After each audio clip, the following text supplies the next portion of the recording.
first came to Lubavitch, I don't come from a Lubavitcher background. And I was learning that in a place called Mesivta Torah V'das in Flatbush in New York.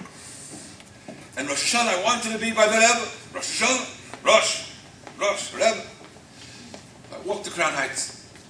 I remember, I have to understand, those who had the privilege of being there, the atmosphere in 770, certain moments, Rosh Hashanah, Yom Kippur, by Napoleon's March, by Hakofis, I can't, the human lexicon is too poor, I can't really put it in words. The ear was electric.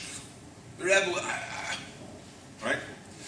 So Chassidim, the young Rebbe, used to always stand from like 4 in the morning to get a place to be able to see Tkiyas, the Rebbe's blowing of the shofar proper.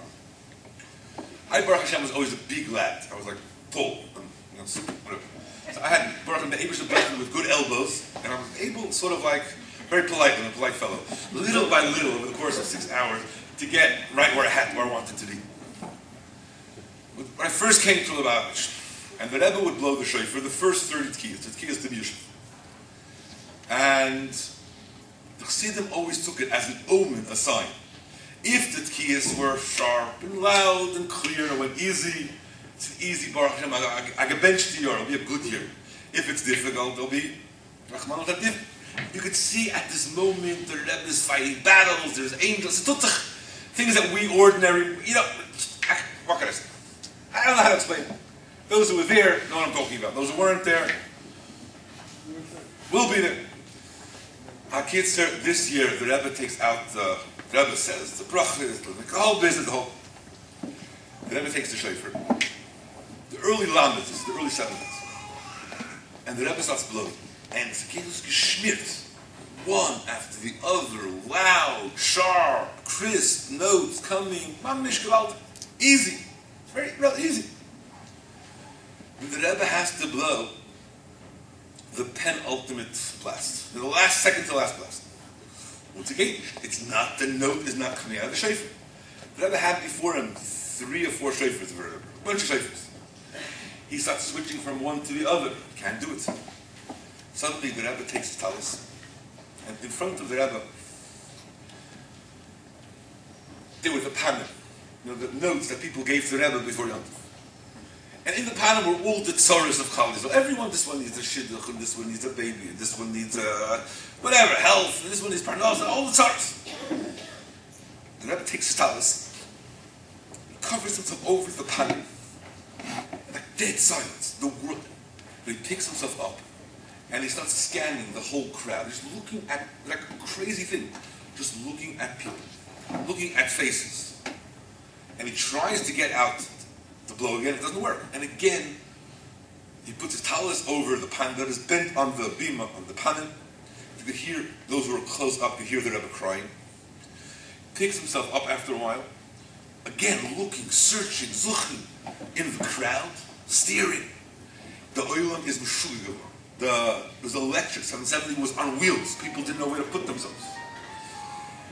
And like half hour, 45 minutes, this situation is going on. And then I was looking and blowing, trying to blow, and it doesn't go, and crying over the panel.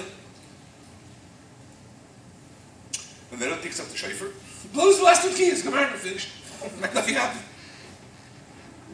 Finished, come on, end of the story. The next night, there was always a short fabring.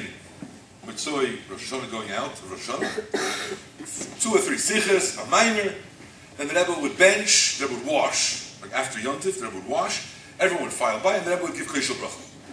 And there was a man in the audience, a chassid, who was married over 10 years, and was never blessed with children. And he thought, you know what, it's a new year, new beginning, it's an Eis Ratzin, it's an auspicious moment, let me ask the Rebbe by Kishel Bracha, a bracha for children. And he asked the Rebbe for the bracha. Got the nerve, got the self-confidence.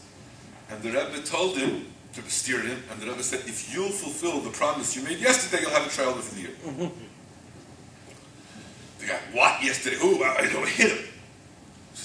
Rebbe went like, B'shas, the 45-minute interruption, when the Rebbe couldn't get the note out. If you'll do what you promised then, you'll have the child. Suddenly he realized, And he thought to himself then, if I would have a child, I'd bring him here to 770 to see the Rebbe. That's what he thought. The thought passed his mind.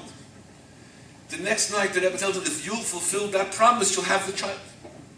10 months later, he had a baby boy.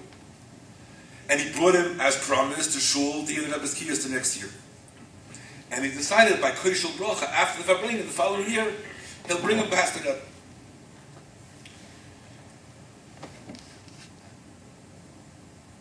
And he put it past the Rebbe. The Rebbe looked at the child. And the Rebbe said, "Das ist eingefundet Kiyos Kinder." There were certain neshamas that, for reasons that we don't understand, there's certain difficulty, there's certain blockage, which prevented those neshamas coming down in this world. And the Rebbe, in his battle with Kiyos Shoifa, was able to open up the tzinoiris, the conduits, through which those bracha, that shefa, that bona chayim zoyin was able to come down. I think of the story because it reminds me of the tkufa that we're in now, the period we're in now. We're mamish about to hear the tkab shofar, the last blast of the shofar of Mashiach. And for some reason which makes no sense, now be nigla, I'll be kabbalah, there's some kind of blockage.